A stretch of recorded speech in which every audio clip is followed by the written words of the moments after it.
Welcome, everyone, to Life Beyond 6 Feet. I'm Damien from RKB Paranormal, and this week I have Chris and Anson from Anubis Paranormal Research Organization. Chris and Anson, welcome to Life Beyond 6 Feet. Nice to be here. Absolutely. Thank you for inviting us.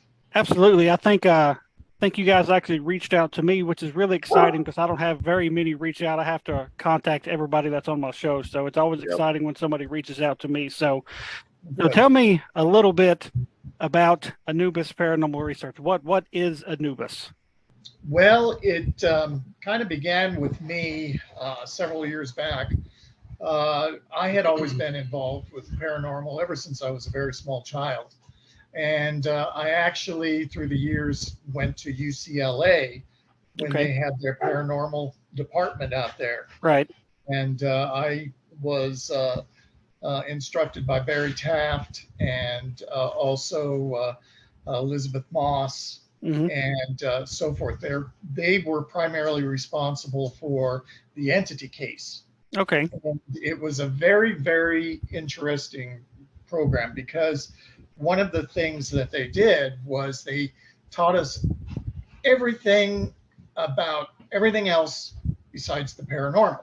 So we studied geology, we studied physics, we studied hydroelectric sources.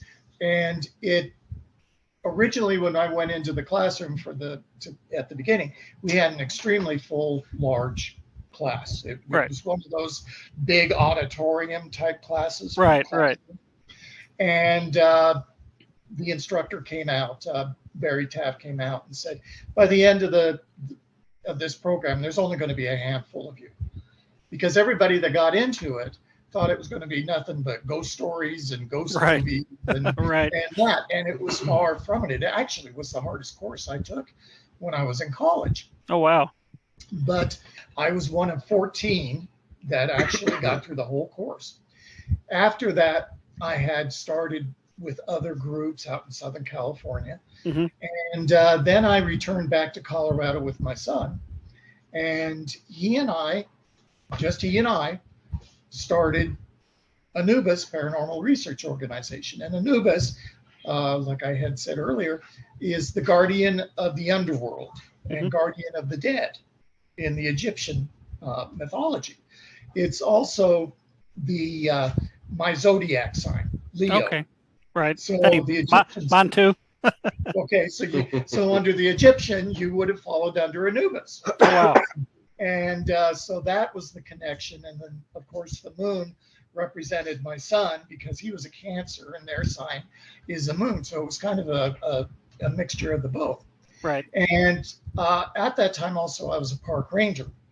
So I was being stationed pretty much all over the United States. And at each location I was assigned, we would open up a new chapter. So we have chapters in California. We have chapters here in Colorado, actually 2 chapters.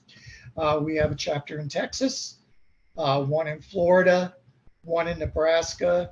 We have a new one in New York. We have also a new one in Scotland, Aberdeenshire, Scotland. Oh, wow. And also a new chapter in Nagasaki, Japan. Oh, man. So y'all are pretty big then. That's awesome. Exactly. So that's how we more or less got started. Right. Now, I don't think I asked before we started recording now is how are you two related? Is that your son, or are y'all just like longtime friends? Who is Anson to you? He is a very good friend of mine. Okay. And Anson came into the picture when we were actually starting our Colorado chapter here. Oh, wow. And he has really proven his worth. Of course, he's a demonologist as well, so that helps us. And he has now been promoted to the assistant executive director position, because with all of these new chapters starting across the United States as well as the world, I need a little help. But originally he was our state director. Right. And now his wife is our state director for Colorado. Oh, wow. All right, so a demonologist, that's going to lead me into a couple other questions here in a little bit. So that's I think you're the first demonologist I've had on the show, so that's pretty interesting. So before you took this class at UCLA, Chris, did you Mhm. ever actively investigate, or is it just something you were kind of intrigued by, and then you've seen this class and say, "I want to take this class"? No, I've always been interested in it. When I was about 7 years old, I lived here in Colorado with my folks, and I one evening was laying in bed. It was probably about 2 or 3 in the morning, and I saw whom I thought was my father standing in the doorway. And but it was all the individual was all black, but I didn't know any difference. And I started talking to this figure, and it didn't respond. And finally, the next morning, I asked my father, I says, "Why were you standing in my doorway?" And he says, "I wasn't standing in your doorway." And he says, "But Daddy, I saw you standing in my doorway last night, and you didn't answer when I was talking to you." And he says, "You were dreaming." So I, being a kid, okay, well, whatever. So a couple nights later, the individual returned with another black figure and stood in my doorway again. And so I knew it wasn't my father, but I wasn't afraid or anything. And they just watched me and then they walked off. Huh. Years later, I assume because Leadville is an old mining town, and we actually lived right behind an old mine. And I theorized that it was a couple miners Right. that probably been killed. But I also had a UFO encounter, a possible alien abduction at Huh. the same time. And so my interest was always very much into, even saw Bigfoot as a young child up there. Oh, wow. So all of these things played into me and it kind of set the stage. And Right. of course, like I said, I wanted to be a park ranger and I followed my dreams. So everywhere I went, I was able to start up a chapter, and each chapter specializes in that particular area. Right. And so you would get probably like in Texas a haunting or a UFO case that would be completely different than say what you would get in New York Mm-hmm. or in Florida. But we all follow Hmm. the same platform. I've spent many years developing the doctrine for Anubis Paranormal Research Organization. We have a manual that I kid you not is about the size of a phone book. Oh, wow. And it's one of those things when I learned as a ranger, you put in these manuals. If you have a question, refer to the manual and it'll be there. And so that's what I did as I took a lot of my training aspects and incorporated it into my paranormal Right. research. And in fact, being a ranger, I soon became what they called Ranger Molder Oh, right. X-Files. Because anytime something was happening in one of the historical parks or any of the areas, they would call me because they knew I was into the paranormal. Right. And after that, I started going to different national parks that were having incidents that they could not explain. And so I'd be sent out to like Glacier National Park, back to Yosemite, all the way over on their dime in order to investigate these things. Oh, Because I wow. was the go-to person. Right. And in fact, I'm sure you've heard the stories about Dave Politis and the 411, the missing 411. I believe so. Yeah. Well, one of the things he always talked about was he had spoken to a couple rangers about what was going on. I was one of those rangers. Huh. And the Park Service wants to keep everything very quiet. Right. They don't want it to interfere with basically the tourism. Right. And of course, the biggest reason, the revenue. Mm-hmm. And so a lot of it is kept secret. But as I get older, I think people need to know a lot about this stuff because it Right. is dangerous in those parks. Right. And things do happen. And we need to be very cautious Mm-hmm. when we go to them. So it's been a kind of a combination two-way street with me. Right.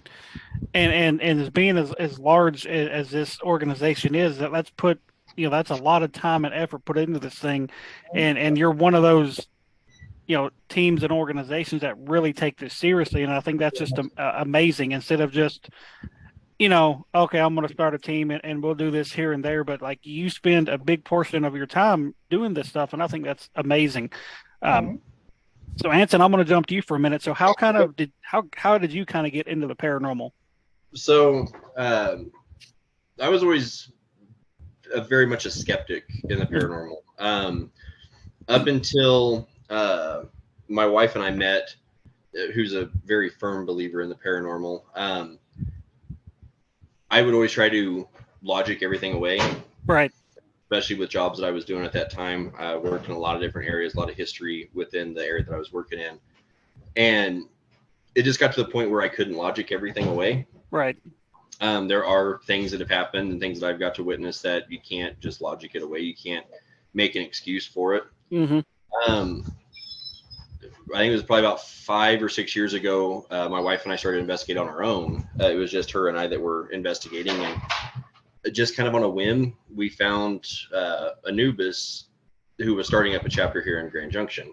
Mm-hmm. So I applied for it. That's how I met Chris and the team that we had at that time, and started doing investigations with them. And that's how I kind of honed my foundation as an investigator. So I started out as an investigator, and then started out, went from that to a tech guy, did all the tech stuff for us. And then Chris, hearing some of my background, because I had several years ago, prior to all this happening, I had a demonic infestation inside of a home I was living in. And took a very long time to get rid of this particular entity, but this entity was hell-bent on messing with me. Right. So it took a long time to get away with that, or to get out of that. Chris knew that I had some specialty, at least understanding the demonic. And so I started training as a demonologist.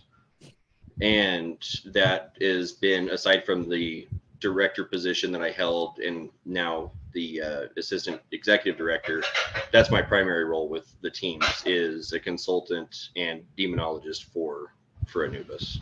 Right.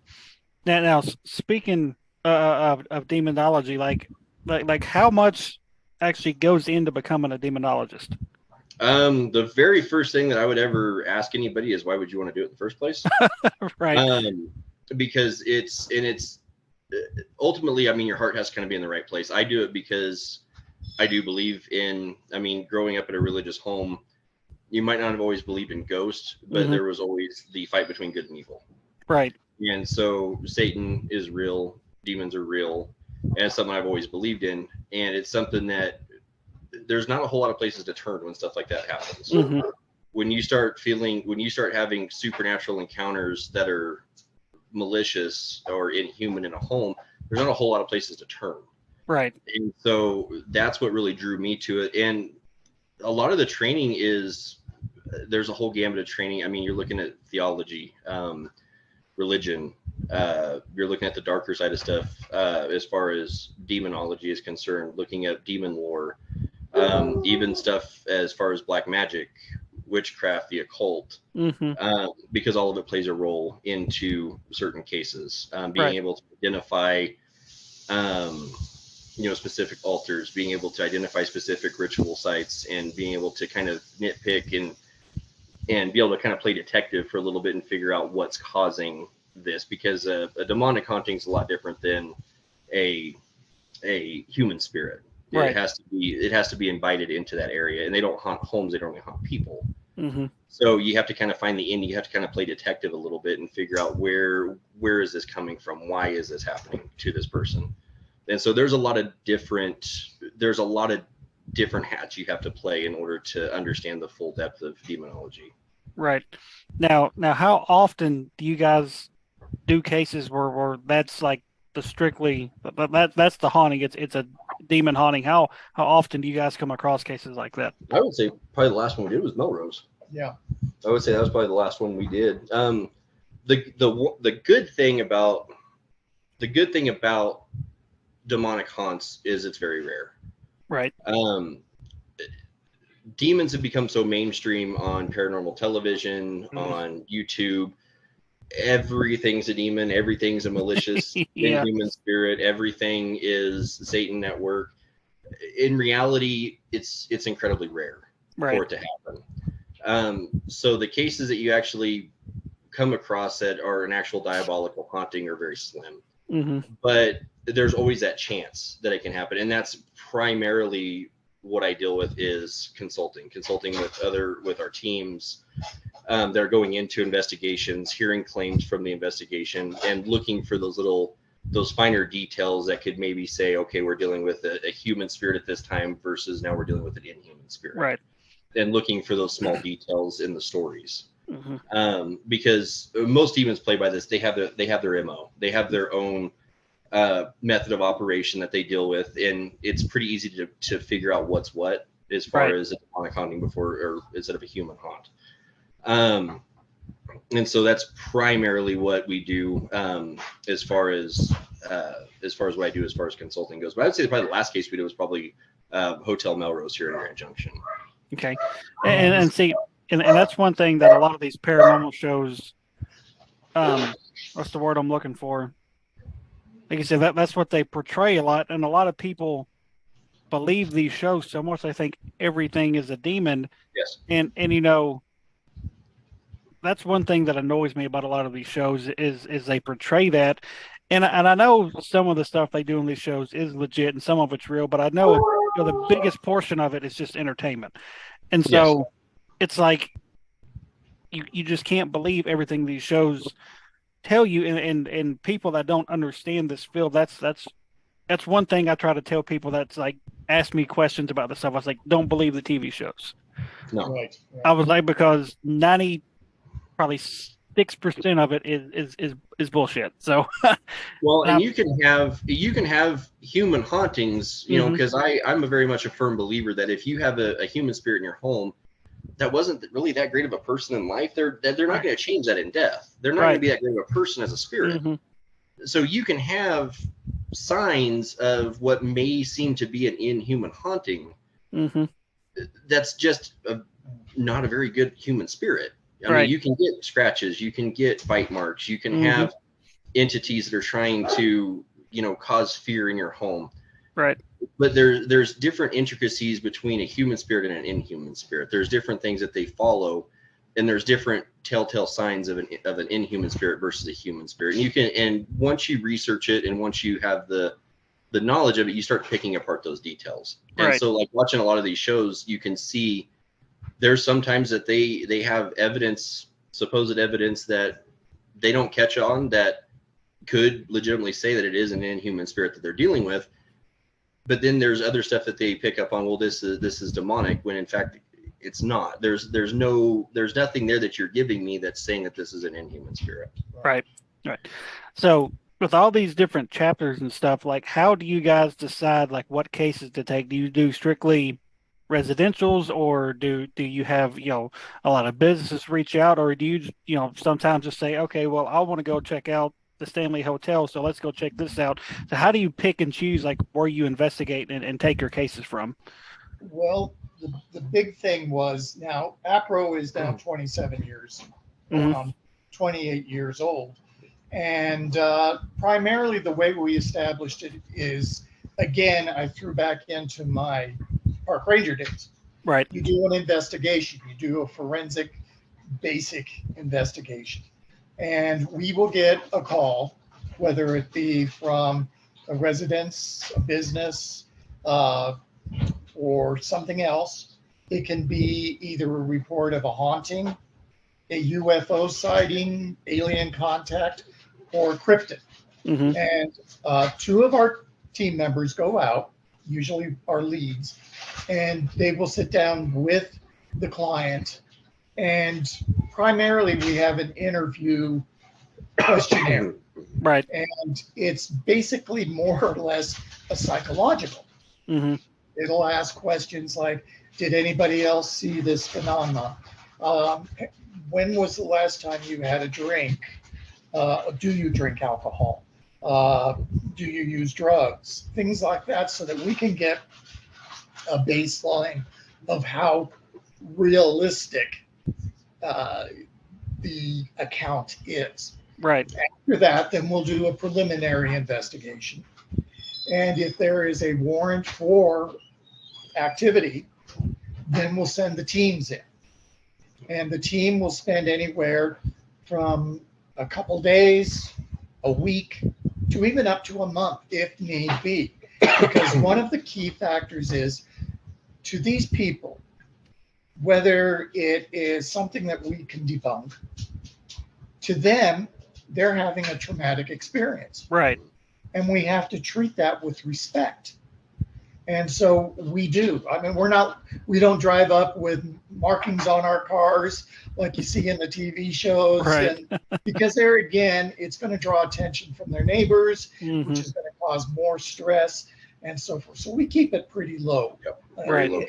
Low key. And we have them fill out forms, waivers, and so forth.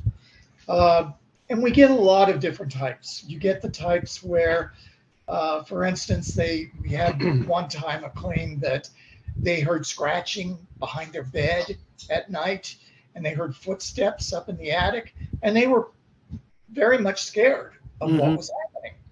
Well, we went in, we investigated. Well, we found out that through looking at the bedroom where this all was happening, that there was mouse droppings behind the bed.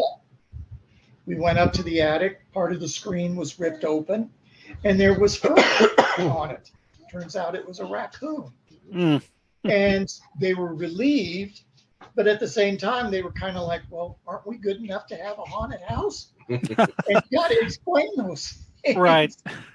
And then it'll go the other way. You'll show up with a crew, and they'll look behind you after they open the door and ask, where are the cameras? Right. Well, our tech people have the cameras. And they'll look again and they'll say, no, TV cameras. I says, we don't have any TV cameras. And I've had the door slammed in my face. Oh, man. And so you get a variety of Right. different types of interactions. But it's everybody's looking for a book deal. Everybody's looking for a TV show. Mm-hmm. And we've been offered TV shows.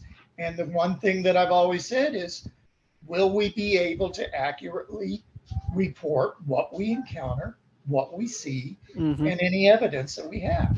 Right. And you kind of get this, well, it is. We got to make sure that the sponsors are happy and that we've got the ratings and so on. So Yeah. there's a lot of fakery. And unfortunately, we're seeing that now starting Yeah. to rise its ugly head. Yeah. And the truth is coming out.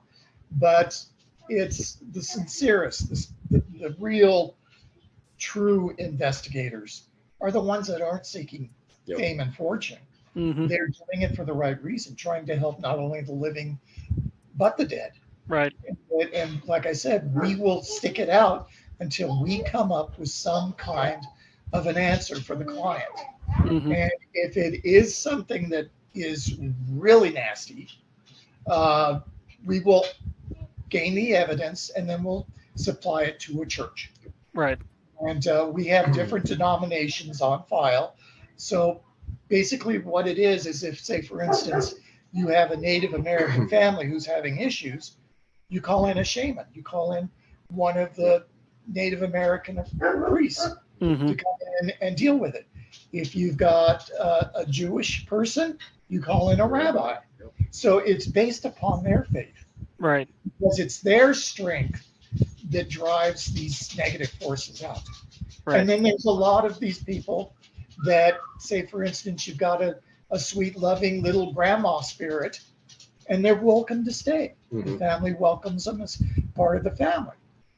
But again, it's those type of things. And all they're asking for, the clients, is answers. Yep. Right. And that's what our job is, to find Well, and that's something that the answers. that you hit on right there is, there's a big teaching, because one of the things that Afro does is, one thing that we're really big in is to inform and educate. Well, we've helped train other paranormal teams. We've helped train investigators that go off and do their own thing, or stay with us as an investigator or a camera person or a tech person. But the big thing is to educate. And that's one thing that we do attempt on some circumstances is that you do have an entity in your home, but you can learn to cohabitate with the spirit in your home. Mm-hmm. And you can learn to have this guest in your house and cohabitate with this spirit peacefully without it being scary. Right. And it's taking that fear and that the needing of answers and turning it into, this is what it is. Now, where do we want to go from here? Mm-hmm. And that's one thing that Anubis is very big into is education, is educating the general public, educating investigators. As far as like your question goes with the teams, all of our teams, Chris uses the analogy of a wagon wheel. Mm-hmm. So all of our teams, Chris and I don't keep our thumbs on all the teams and tell them exactly how to run things. Our teams, once they establish in an area, they set up their team, they set up how they want to do it, how they want to get their funding, how they want to do their investigations.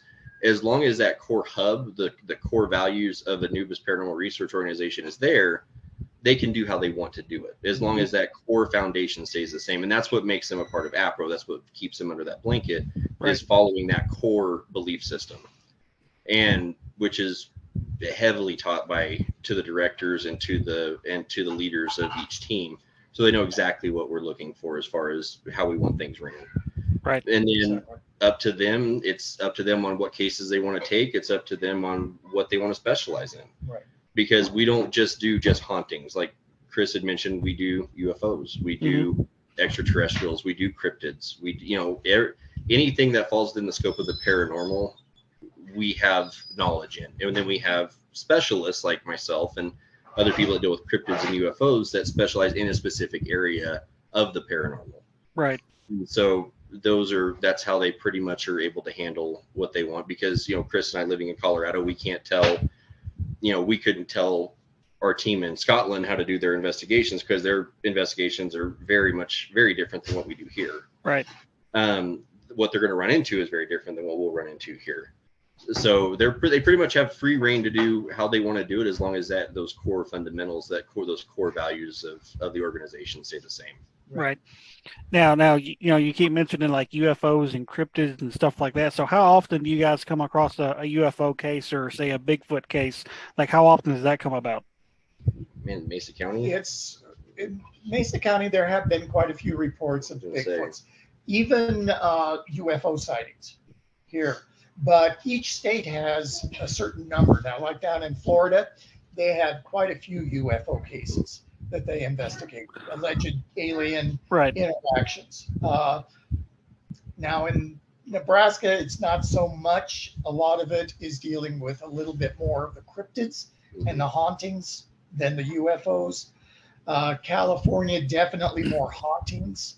The Southern California area. And then if you go farther north, then you get into a whole different group, which are more cryptids and so on. So it basically is geared towards the logistics of the location. Right. And, we get reports of all sorts of different things all the time. Right. And of course, we also interact with other groups so that we can exchange information. And we have no problem working with another group and sharing our findings, and they in turn will send us some of their data for us to go over and get a determination on. And I think that is very healthy. A lot of people talk about para-unity. Well, that's what para-unity is. It's not, well, this is mine and I'm not going to share it because I don't want you to steal it and take credit for it. Right. That's not how this is supposed to work. And that's why you're starting to see a lot of these conflicts going on, not only on TV, but even on the regular circuit. Right. And there's a lot of groups that are finally saying, I've had enough. And unfortunately, they're leaving because they don't like the bickering. They don't like the bullying that's been taking place. And so we've got a thicker hide. I've been called a lot of things, and so is APRO. And I just say, oh, well, that's your opinion. I'm not going to engage in a mishmash of logistics to try to prove what we have. You can take it or you can leave it. It's open that's on the open forum. And it's, there's sometimes I have to bite my lower lip, but we want to be bigger than that. We want to be better than that. Right. And, we wouldn't have gotten where we are today if we hadn't. Right. And see, and you're right. There are a lot of teams out there that are more or less all about them, and that's it's just so unfortunate because it's not just about them as a whole. It's about everybody that's into this stuff, and we've gotten lucky. My team and I, we haven't come across any of those groups yet. Like everybody I've interacted with is willing to share, or give this piece of advice, or say, hey, check out this piece of equipment. And so we've gotten really lucky on that so far. But now, you keep mentioning cryptids. I'm sure people listening to this show, I'm sure they've heard of Bigfoot and they know what UFOs are. But to those that may not know, what exactly is a cryptid? Want to answer that one, or? So basically, how we define cryptids is a cryptid is a creature that isn't known biologically speaking. Mm-hmm. So you're looking at something like Bigfoot. Bigfoot isn't a discovered biological animal. He's not or the Wendigo or the Chupacabra, Loch Ness Monster, any of those types. There's a lot of myth behind them. There are a lot of mythical animals. Could be considered elementals. Certain of them could be considered elementals, but it's basically it's an unknown creature of sorts. We deal. I was going to say, I think you can't even think of the last time we even dealt with one here, but we, like you said, we have a lot of teams that specialize in cryptid sightings, depending on their location. Our team in Scotland, Mike, our director out there, is he's not very far from Loch Ness, very far at all. Right.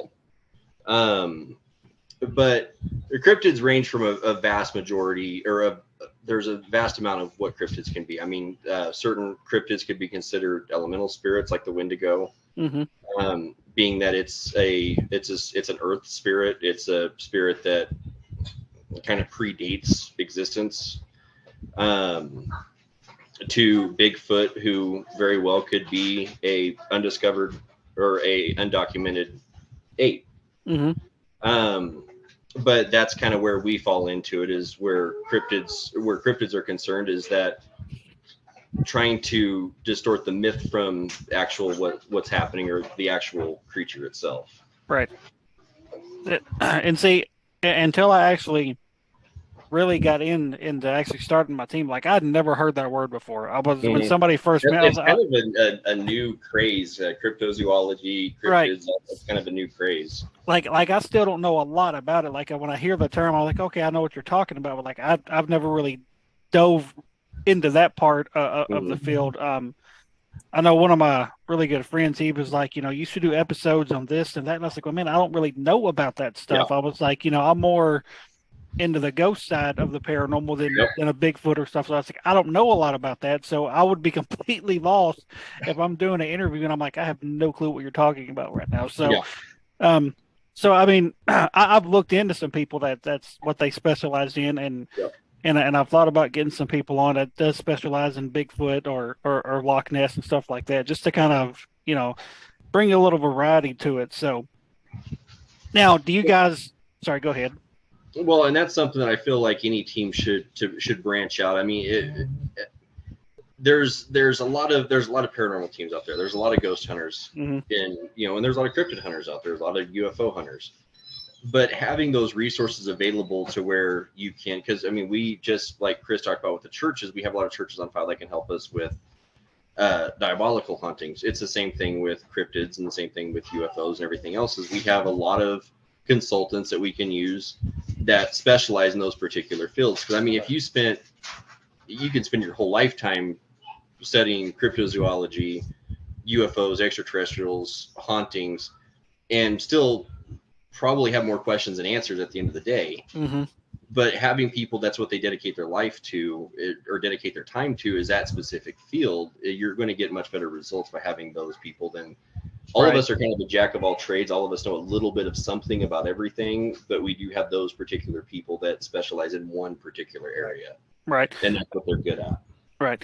I mean, I do have a couple connections that I've got over the last couple of years. I have one who he's a paranormal investigator, but he's also really intrigued by Bigfoot and stuff. So, so he knows like a lot about Bigfoot and stuff. And so I mean, I have a couple of people, but it's just it's something I'm thinking about diving into, at least for the show anyway.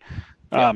As far as like personal research, I very rarely have time to do research on what I want to do. So it's like, oh man, because so now I don't forget where I was going with this. All right, we'll dive into this. So what's like some of the equipment you guys like to bring and you guys actually use, whether it's a paranormal investigation or like what equipment would you bring if you're doing you have a Bigfoot case? Like what's some of like the different equipment for all these different cases you guys take on? Well, for instance, with a Bigfoot case, our investigator would of course go out, do the preliminary, get a report. They do quite a bit of photography of the general area, the weather conditions during the time. Then if they find evidence, they would be carrying plaster of Paris to make molds of the feet that they encounter. Again, photographing, measuring, they take a T measure in order to get a good diameter of what's going on. If they find any hair, they would take tweezers to that hair, not touch it, put it into a little baggie, seal it up, and then it would be taken in to a DNA processing person at one of the colleges or universities and have a DNA strand run on it in order to determine if it is an animal, known animal, or something else. Now, it's not going to pop up that it's going to be Bigfoot. It's going to come up as unknown. Right. That's the first process. And a lot of times that happens.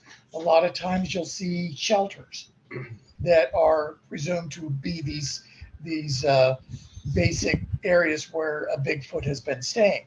So again, you forensically take a look at it, try to get as much data as you can, and go from there. You look for food sources. What if there's any berries, or even if there's any bones nearby, or any kind of refuse, and you would take into consideration that. So that would be a typical investigation for a Bigfoot. Well, and that's even something that we've talked to recently with other Bigfoot hunters, is now there's kind of a shift in equipment with them as well, where they're taking EMF meters and Geiger counters with them, because there's a huge amount of evidence that supports Bigfoot sightings directly having a impact on EMF fields and even radiation levels. So there's a lot of Bigfoot investigations that they're using similar equipment that you would use in a paranormal investigation or a ghost hunt. And obviously with UFOs, you would have your equipment that you can look up at night. You'd have your, there's people that take night vision. There's people that take binoculars, spotting scopes. Even Geiger counters are one of those things that they can do with that, because there's been a huge amount of evidence that supports that UFO landings or UFO encounters, there's a tremendous amount of residual radiation left over. So it's very much tailored to the specific investigation, like you said. But everybody kind of has their own niche on what they're going to take. Like Chris said, we treat it very much, if we're going to go on a cryptid investigation or extraterrestrial investigation, it's very much a forensic crime scene at that point in time. Right. So you're looking at the small details. You're not thinking, okay, I need an SLS camera and this and that on a Bigfoot hunt. You're looking at, I need evidence gathering materials. I need plaster Paris. I need to, get a rundown on what's going on environmentally around the area, because that's ultimately you're going to be your best evidence right there. And that's ultimately going to be your best tools, is to figure out what's going on and what's going on around that area. That's definitely interesting. Like the Bigfoot thing, like all that makes sense. Like some of the stuff, like you mentioned, the that you could use for both paranormal and Bigfoot. Like I never would have thought of that you could do that. That's interesting. Well, many years ago, I put together the theory, and now it seems to be getting around quite a bit, that these entities that we call Bigfoot may not even be from this dimension. Yeah. That they may be interdimensional. And that's why 1 second they're there and 1 second they're not. And for a creature that large, it would be very, very difficult to keep it hidden. Well, that theory does hold a lot of weight too, because I mean, you look at like tracks, Bigfoot tracks. Yeah. You can catch them for a certain distance, and then they just stop. They're gone. And that's been a telltale sign of Bigfoot encounters for a long time, is finding tracks, but only finding a couple tracks or 4 tracks, 8 tracks. But then they're in the same terrain. It's not they're going from mud to rock, or they're in the same area, but all of a sudden their tracks just stop. They're gone.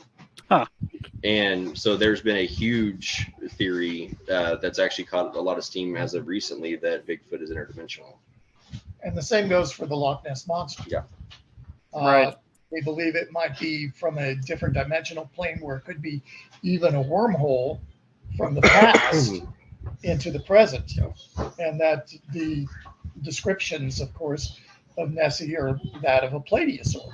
And that has been extinct for quite a while. Right. So again, you have to look at all the research.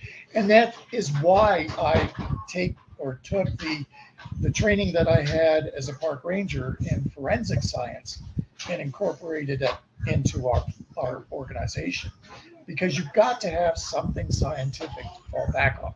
Right. There's always going to be the stories. There's always going to be the legends and so on. But my terminology is, would it pass in court? Right. And if it does, then we're on the right track. But no matter what we do, there's always going to be the doubter. There's always going to be the challenger. And that's fine. We need that. Right. But at the same point, there is so much evidence out there that realistically it should pass a court hearing. And we do more scientifically in the field of paranormal research than any other science out there. It makes a lot of sense. So, all right. So to each one of you guys, whether it's a Bigfoot investigation you've been on, or a paranormal, what's been to each one of you guys probably the thing that's probably, I would maybe spooked you the most, or just left you scratching your head like, I don't know what the hell just happened. So like what's like your biggest one for each of you guys? Hotel Melrose. Yes, I think for both of us. And the reason for that is we got into something that we weren't prepared for. And for me personally, we do believe there was a demonic element at the Melrose. In fact, we've even got photographic evidence. And the hotel itself was built in 1904 and has had several murders, a lot of natural deaths, a lot of suicides, and so forth. But we were attempting to move on the spirits that were there. As soon as we decided to do that, we started having problems amongst our team, bickering, fighting, and so on. Then all of a sudden, I was literally attacked physically. I had developed an infection in my foot, which required the amputation of my big toe. And from that, I developed sepsis, nearly died. I then got through that. Within a week of being discharged from the hospital, I was back in the hospital again. They discovered that I had sepsis again. Actually, they claimed I did die, but I was brought back. I then got home from that, and I fell, and I cracked my skull and started to bleed out, which I should have died from that. And then I developed another severe infection and had to have surgery 8 times over the course of it, 2 years in May. And it took a lot out of me, but I kept fighting it, and I'm sitting here today. But I wasn't the only one. Anson and his family had issues. Yeah, so when we were actually we did a very long-term investigation of the Melrose. It was actually at one point in time the office, so to speak, of the APRO West Division. So we were there all the time. We were there pretty much every day, if not multiple times a day, doing investigations, working out of the building. My wife, who is very much an empath, regardless if she likes to believe it or not, she can pick up on feelings. She can pick up on spirits. Most of the time, it's not necessarily like a clairvoyant or a psychic medium or a physical medium can feel. It's emotion. It's feeling. It's not necessarily seeing the spirit. She started, I think it was the very first night that she went there, she started having awful, vivid dreams of the Melrose and our children. Shortly after that, I think once we concluded the investigation there, I think it was in December of that year, we were living in an apartment, never had any maintenance issues with the apartment, never really had any major issues. We all came under, my kids started getting real sick for no apparent reason. Were lethargic, couldn't explain what was going on. Come to find out, we had almost 900 parts per million of carbon monoxide leaking into our home. That if wouldn't have been detected, it would have wiped the entire family out. Which, like, this is coming from a apartment complex that was fairly new. These aren't ran down apartment buildings. They look good. They're maintained, but it's something that came out of absolutely nowhere. Like Chris said, we do have photographic evidence of the entities at the Melrose Hotel, but that was probably the one that stands out the most to me. Yeah. And even just evidence that we've collected there. Yeah. The basement of the Melrose.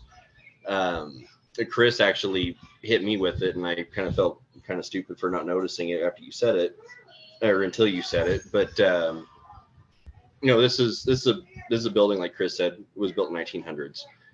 The basement's regular concrete basement that they kept storage, they kept different things down there, odds and ends stuff. But the one thing that we noticed down there is that it honestly looked like somebody went down there and cleaned and dusted that place every single day. It wasn't the normal dirty, grungy, cobweb-filled basements that you normally see. It looked like somebody that literally went in there and cleaned it every single day. Yeah. Which, I was very new when I had joined APRO at this time, wasn't in the demonology field, hadn't dealt with much other than my own experience with the demonic entity. But it shows that something was concentrated in that area, that even insects weren't coming into this area. Even, the bug life and the natural rodents and the things that you get in an old building like that weren't coming into the building. There was something that was keeping them away from it. Right. So we had actually even started calling it the Stanley Hotel of the West, because it really had some of the same kind of characteristics, except for the demonic end of it. And there had been devil worship located in there, heavy drug use. So the history of it was not a good one. And like I said, a couple murders. One was the owner, the wife's owner, where he had killed her and decapitated her. They found her skull in the desert outside of Grand Junction, and they never did find her body. But the photograph that we have of her with the demon standing above her is Sabrina. And we compare pictures of her while she was living and the picture that we took in the basement, and it's a dead ringer. It is. And then there was a little boy who was drowned in the bathtub by his father, who was a trucker, and he did not want to be bothered by his son while he was out on the road. And so there had been people who had come there to literally die there at the hotel. Just to be there. So, this place was rampant with activity. and but it was the demonic force that didn't want us there, and it definitely didn't want me because I was the leader, Right. and it really did try to do me in, but it had done it in spurts. One thing didn't work, we'd move into something else, and it just kept getting worse and worse and worse.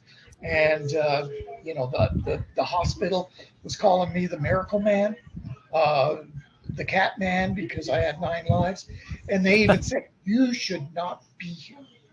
My medical records are over 2,492 pages long. Holy crap, man. Yeah. So that's.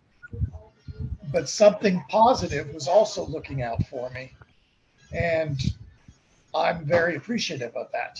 Right. That's insane to go through that. And to me be sitting here talking to you, that's just, like I said, it is a miracle, and you're props to you, man, because you seem to be like one tough dude to live through all that stuff. So, well, and the thing after all of that, APRO really didn't lose any steam. Right. We've developed 4 chapters since then. Yeah. 4 new chapters since then. The West Division is still going. The East Division has gotten off to a good start because we've split Colorado into 2 different sections. So we have the Denver Division, the Eastern Colorado Division, and we have the Western Colorado Division. And all of them are doing well. Like I said, we've opened up 4 chapters since then. We've seen a lot of growth. So there was a lot of positive that did come out of it too. All right. And that's one thing, is that APRO is very much a family. We look out for each other, and we make sure that everybody's taken care of, and we're always there. Anybody from Scotland to Japan to New York to Nebraska can call Chris or I anytime, and we're available to them. Right.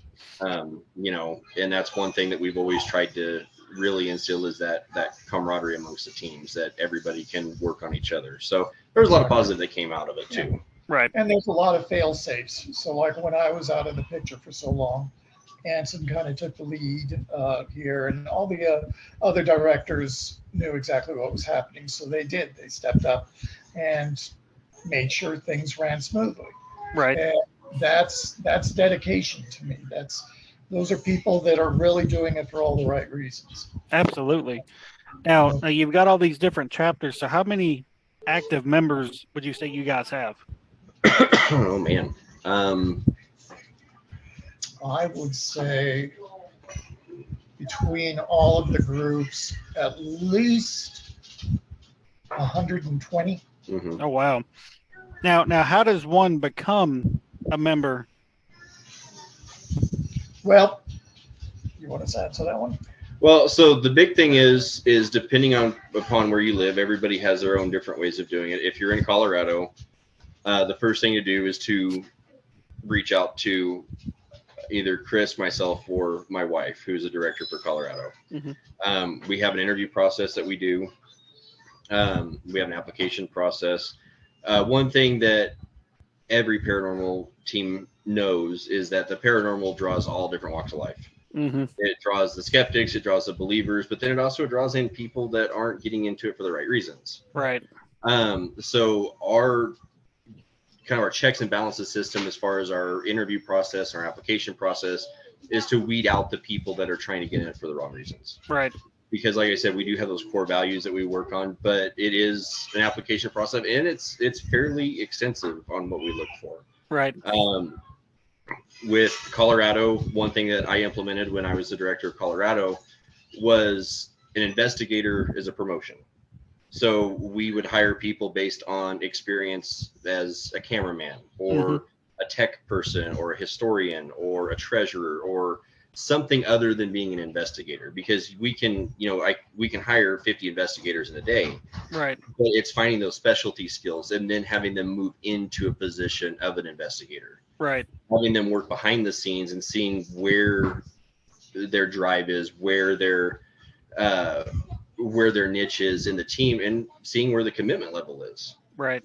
And seeing where that commitment level is, and then having, being that promotion as being the investigator, getting being the one that's getting to run the investigations, getting to be a team lead, and moving away from their other positions. So that's one thing that we implemented in Colorado is that, you know, we don't just hire investigators. We hire people that have skills in other areas, and then the investigator is a step up from what they're doing. Right. So, but it's a fairly extensive process on what we do. There's a lot of questions. We run people through a lot of questions, but we're open to pretty much anybody that wants to come and try. The big thing that we look at is we're not looking for thrill seekers. We're not looking for people that want to do it as a hobby. We're looking for people who want to do it to, like Chris says, to help the living and the dead. Right. We want people that want to make a commitment to it. They want to do it the correct way. They want to do it the safe way, and they want to make sure that we're doing it the most scientific, the way that we can collect the most data. Right. You know, that was one thing we talked about earlier with equipment. One thing that APRO is, we have strict rules on what equipment's allowed and what isn't. Mm-hmm. You'll never see a YouTube video with APRO using a Ouija board. Right. You'll never see them use that. You might see pendulums, maybe, depending on the circumstance. Mm-hmm. You might see dowsing rods somewhere, but most of the time we're using equipment that we can actually collect data on. Right. We're not using something that has a lot of false negatives. Mm-hmm. So we're looking for people that want to take a scientific approach to the paranormal and not looking for the movie deals or the book deals or as a thrill seeking. Right. Now, does a person have to live in that state? Say somebody lives in Arizona, close to Southern California. Would you be willing to let them join the team if, like, they're willing to travel in that general area? So it kind of depends on the situation, but yeah, we would, if they're willing to travel and they're willing to still be a good functioning member of the team and be able to accept those travel constraints. Absolutely. All right. That's pretty cool of you guys. We're even open to anybody who wants to start up a chapter. Yeah. Okay. If they're willing to take on the directorship and putting it together, we supply all the materials. Okay. And, just like we were saying, as long as they go by the core philosophy, right, then we'd be more than happy to start that. And we are. Right. Very ambitious, I hate to say, because we want to be, no offense, but we want to be the best teams out there. Right. Yeah. Like my dad used to say, shoot for the moon and hope you hit the lamppost. Right. And but that's our goal. And again, it helps us. Now we're also looking at dividing California up because it's a large state, even Texas. One group, it's hard for them to be in a certain area. Mm-hmm. And so again, we find the right people will be willing to do it. Well, and the other thing that we've looked at, sorry, didn't mean to cut you off there. The one thing that we've looked at too is teams that are already established teams falling under that blanket of APRO that meet the criteria that we're looking for, that follow kind of the same principles that we have. They're still known by a different name, but they fall under that umbrella of APRO. That was fixed to be a question. So, yeah, you would allow a team to be a part of your team, but like keep their same name. So yeah, and as long as they still believe in the same core beliefs as what we do, and they're not doing anything that kind of goes way in left field of the scope of how we do things, absolutely. Right. All right. So if somebody wants to join or just kind of follow along with you guys, how can people get a hold of you guys and like just kind of follow along with you? Well, we are on Facebook. Yep. And with Facebook, we have each of our chapters under group pages. So our primary page is, all they'd have to do is just search up Anubis Paranormal and pull up all of our pages. But say, for instance, somebody lives on the East Coast that's interested in either our Florida or New York chapter, they can look up that specific chapter. Or if they want to know the whole gambit, they can look up under the primary page. We also have a web page, which is at www.anubisparanormal. What is it? Wix sites. Oh yeah, Wix site. anubisparanormal.wixsite.com/APRO. Our Gmails Our primary Gmail is Anubis Paranormal Research Org at gmail.com. But our chapters also have individual Gmails as well. But Right. they can be, if anybody wants to contact us through the primary, I can forward it to the other chapters. Right. We also have our own podcast. We also have a YouTube channel. Oh, right. So actually 2 YouTube channels. Yeah, we have 2 YouTube channels. We just started up a pilot program called Afro Kids. So it's a YouTube channel that it is kids that are interested in the paranormal. A lot of them have grown up with the paranormal. A lot of them are my kids that have grown up living with paranormal investigators. So this is something that's not out of the realm for them. They understand the paranormal. They've been on investigations before. But you'll see them go on investigations that they're leading. They go over video footage, YouTube videos, things like that, and basically get a kid's input on if it's fake, if it's real, why is it real, why is it fake, and they're a child's input on the paranormal. And that's basically that was kind of a brainchild of Chris's in order to kind of get children to the understanding that the paranormal isn't scary. It's turning that fear into curiosity, and to pursue the paranormal. Don't be afraid of it. Don't shy away from it, but pursue it and embrace the paranormal. Right. And so that's actually been a really, really good program for us. There's been a huge amount of success with that. And then Chris and I have Ghost Watch, which is our podcast that we do. And we're on all major streaming services. We're on Anchor, Apple Podcasts, Spotify, iHeartRadio. We're on all the major all the major platforms. All right. And what's your main YouTube channel? So our main YouTube channel is Anubis Paranormal Research Organization. All right.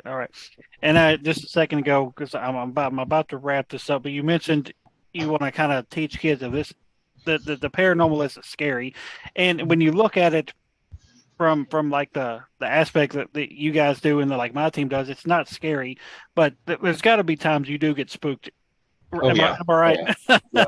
So, and it's people have asked me that before. Do you ever get scared? I'm like, well, yeah, it's not that I don't get scared. It's just it's hard not to get scared if you see something happen that just you're not expecting. So and like when my team goes out, I'm always the one that gets scared by the stuff that isn't paranormal, and so that's been kind of a long-going thing with me and my team. I'll catch my reflection in a mirror when I'm walking by, and it'll cause me to jump and scream, and I'm like, holy shit, I was not expecting that. So, but there are things that are, you can't explain that there's no way it's not going to at least spook you a little bit. You're dealing with something. You're dealing with a phenomena that shouldn't happen.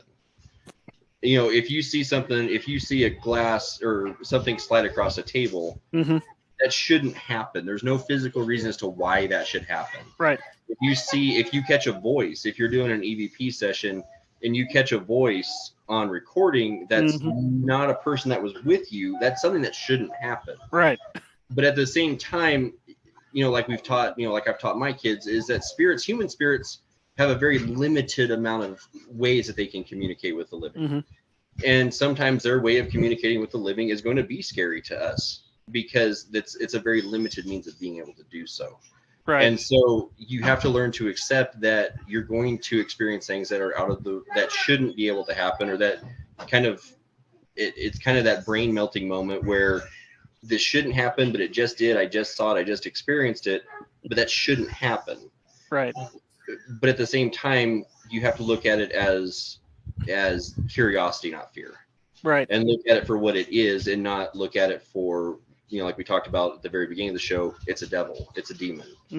It's not, it's most of the time very far from that. It's something trying to communicate with you because they want to be heard. Absolutely. Well, guys, I really appreciate you guys coming on, and this has been a really fun and interesting interview. So anybody that wants to join up with these guys, or just follow along with them, check out their website, their Facebook, all their different chapters, and just check these guys out. one of these good teams that are doing it for the right That reason. wasn't a ghost. That was a child. So yeah, everybody check out Anubis Paranormal Research Organization. They have all kinds of different chapters, and now I've learned they have a podcast and everything. So I may have to wink, wink, nudge, nudge, get on their podcast here soon. So Absolutely. Yep. So Chris, Anson, thank you guys for joining Life Beyond 6 Feet, and we'll chat with everybody next time. Sounds good. Sounds good. Thank you.